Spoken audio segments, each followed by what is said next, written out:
Hey guys, welcome back to the shop. I know it's been a while, but I'm back for spring break now, so I have another week to do as much work as I can.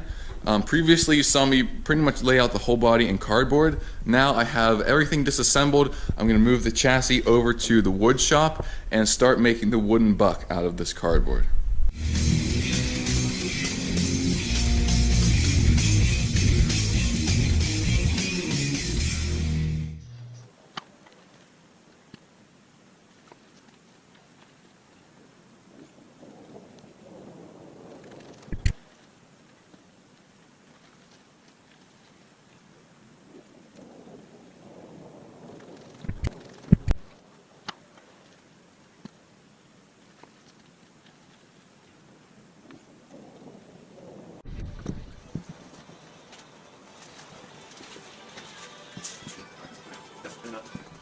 Alright, so I've got most of the cardboard reassembled here.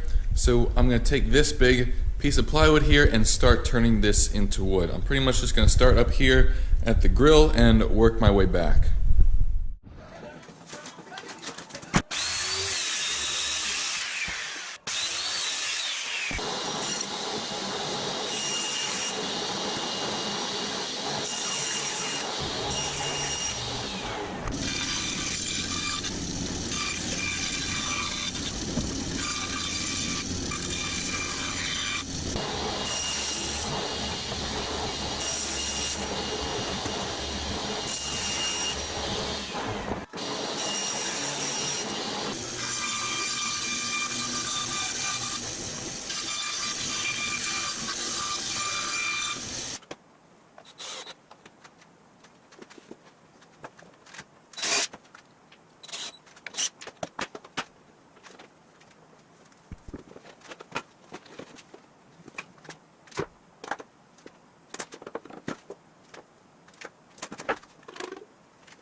Okay, so I got the piece for the dashboard section cut out here, and one of the things I wanted to ensure was that this area here that kind of bubbles around the steering wheel is a nice consistent radius all throughout.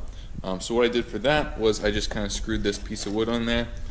I made a mark right there so I can trace that mark all along the outside edge, and I can sand it down where it has to be so that I can have that a consistent radius. And that turned out very nicely, so what I'm going to do now is cut out the middle of this so that I'll have the dashboard and I can actually put my feet through there and everything. Then I'll put it back on the car and then connect it to the firewall section.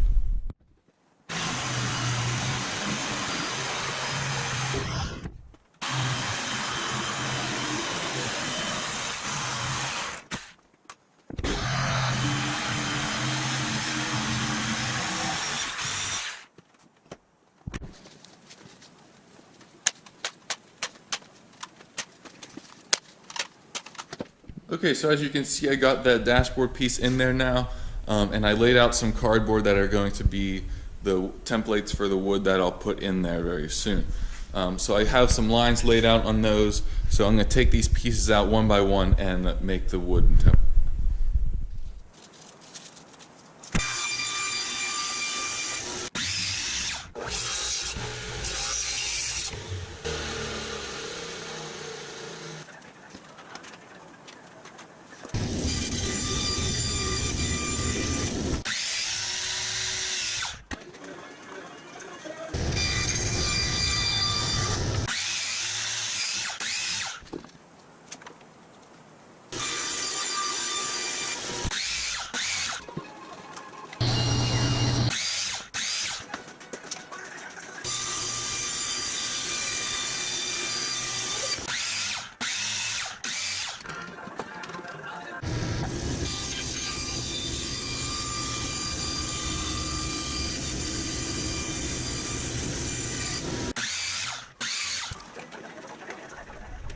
Alright, so I got all of these pieces cut out and clamped up now.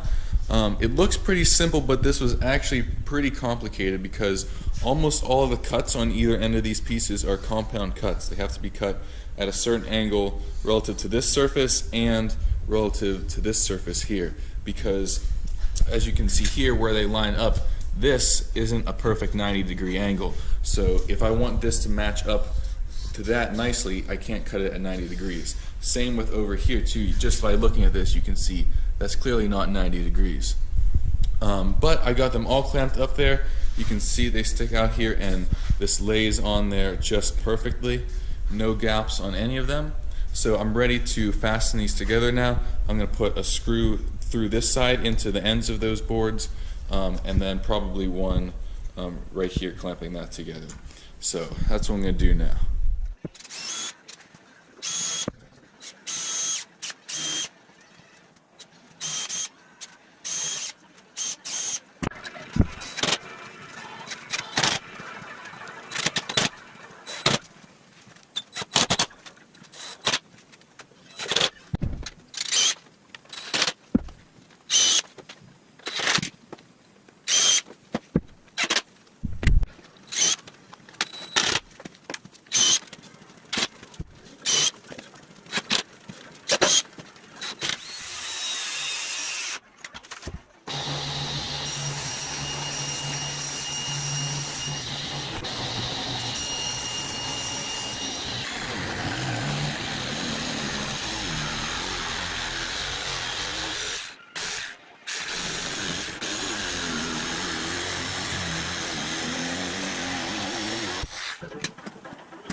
Alright, well, I got the buck pretty much finished, and I think it looks really, really nice. I love the way the boat tail turned out, especially so that when you look from the back, it really looks very streamlined. And that's something that I wasn't sure I was going to be able to get that look because I made it so wide. But I think it turned out excellent. The next step, obviously, is to make an aluminum body over this. So that's going to be the project for the summer. I'm planning on making my own English wheel, and then we'll get some aluminum sheets and I can practice a little bit. But ideally, I want to make the body out of aluminum. I think that would be awesome. One thing I did up here that you didn't see is originally this piece right here was what I had on the very front, and I didn't really like how square it looked. It's only 1 inch taller than it is wide, so that's basically a square.